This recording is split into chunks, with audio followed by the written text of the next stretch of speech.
KM involves the people, culture, processes, and enabling technologies necessary to capture, manage, share, and find information. What matters most about this slide are the verbs: capture, manage, share, and find.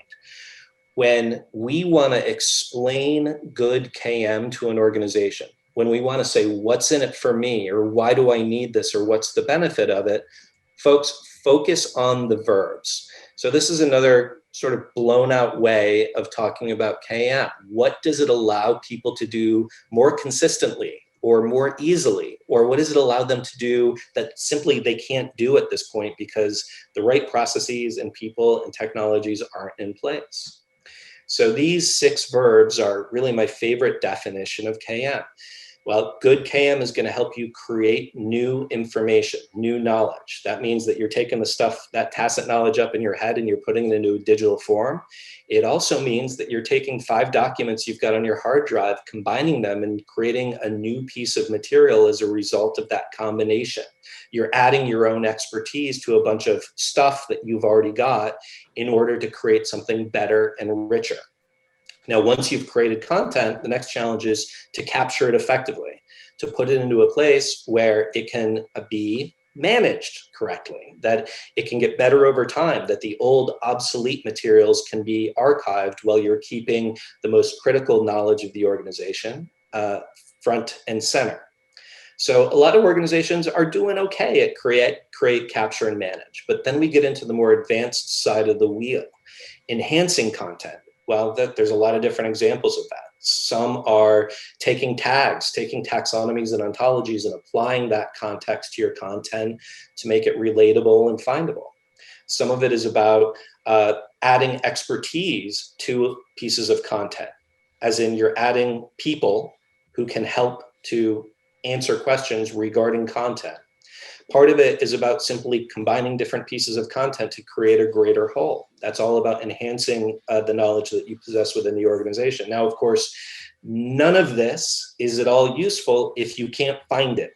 So findability, everybody, is my favorite made-up word within the field of knowledge management. When we're talking about findability, we're talking about creating as straight a line as possible between the thing that that business user needs and the answer to their question, the completion of their mission.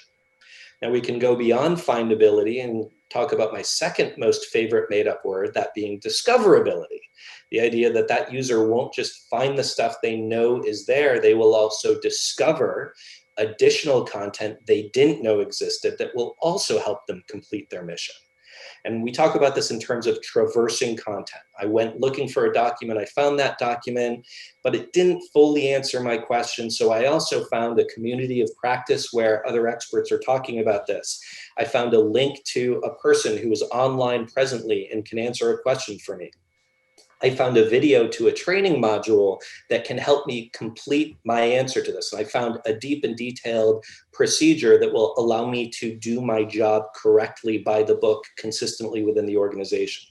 So this idea of helping somebody find by finding a thing and then exploding out to find many more things. And then connect. You'll notice that several of my examples have involved humans.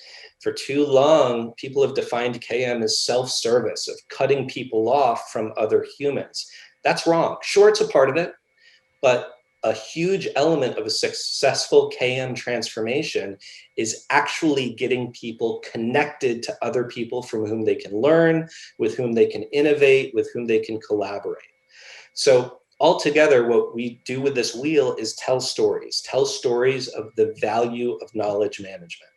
Now, again, feel free to take my wheel. Feel free to create your own. Your organization might have different verbs, but at the end of the day, we can begin talking about the value of knowledge management by talking in terms of what it allows our people to do.